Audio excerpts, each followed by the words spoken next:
benar pemeriksaan Hasto apa gimana? Terus yang ketiga kan tadi sudah sempat sebutkan masalah pernyataan dari bibir PDIP Romli yang ada kemarin isu OCRP dengan kasus Hasto penggeledahan.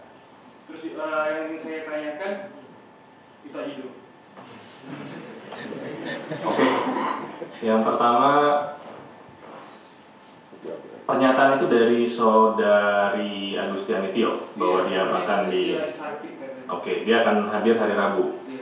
Oke, kemungkinan itu benar, tetapi nanti saya akan konfirmasikan kembali ya sama penyidiknya benar atau tidak. Tapi kita tunggu saja hari Rabu. Yang pertama. Yang kedua, KPK memberikan privilege. Kemarin saya juga sudah menyampaikan hal tersebut di doorstop bahwa penjadwalan ulang itu mahfum dilakukan di KPK bila memang saksi maupun tersangka ada kendala baik itu kesehatan maupun hal-hal lain yang memang dinilai oleh penyidik itu bisa dilakukan reschedule. Nah, apakah alasan saudara HK ini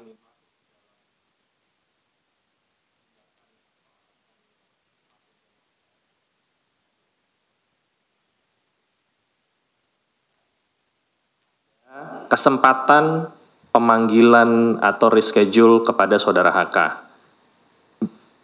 Saksi dan tersangka yang tidak hadir dalam pemanggilan yang sudah dijadwalkan, bila tidak ada konfirmasi pun, itu juga pasti akan dipanggil lagi 2 kali lah ya, ada kesempatan 2 kali. Jadi kita tunggu saja kapan penyidik akan melakukan pemanggilan kepada saudara HK. Dan bila memang yang bersangkutan tidak hadir, tindakan apa yang akan diambil oleh penyidik, nanti kita akan update lagi ke teman-teman jurnalis. Yang ya,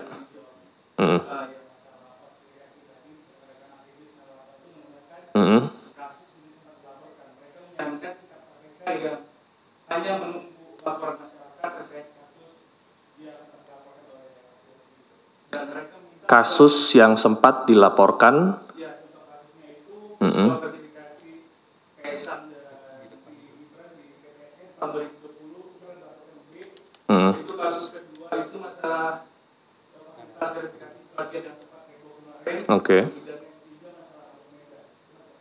Oke. Itu perkembangannya gimana? Ya. Sampai dengan saat ini belum ada perkara dimaksud di tahap penyidikan. Apakah itu sudah naik ke tahap penyelidikan atau masih proses penelaahan di PLPM, saya juga tidak memiliki akses ke sana karena sifatnya rahasia. Tetapi kalau memang ada alat buktinya, tentunya dapat ditindaklanjuti.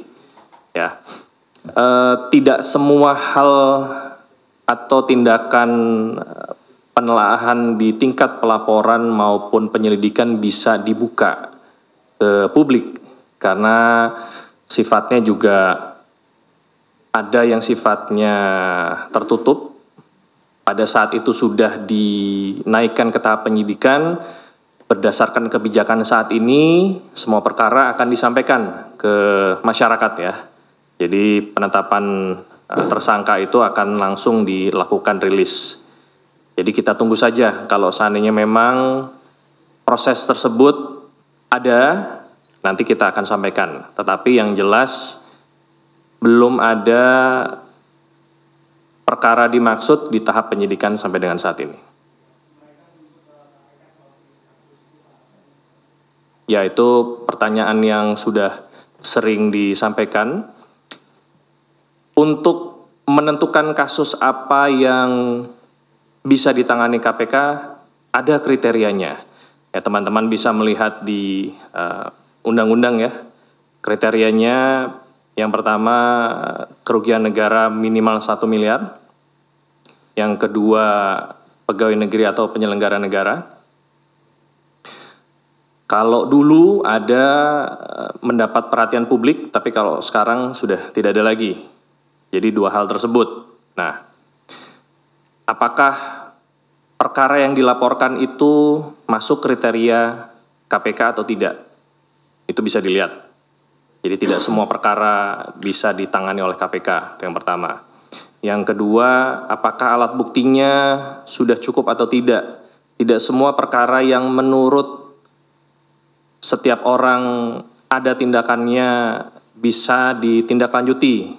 Kenapa? Karena kembali lagi dalam menetapkan seseorang menjadi tersangka atau menaikkan perkara itu di KPK, karena KPK sampai dengan saat ini hampir mencapai 100% conviction rate.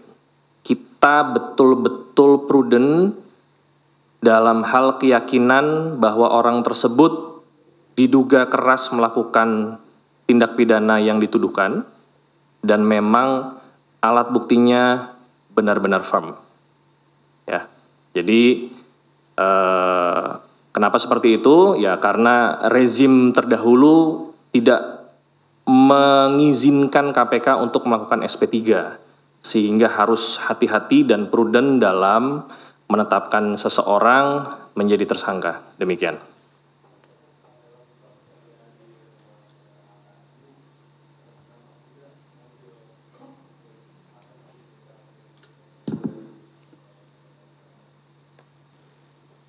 Pertanyaannya?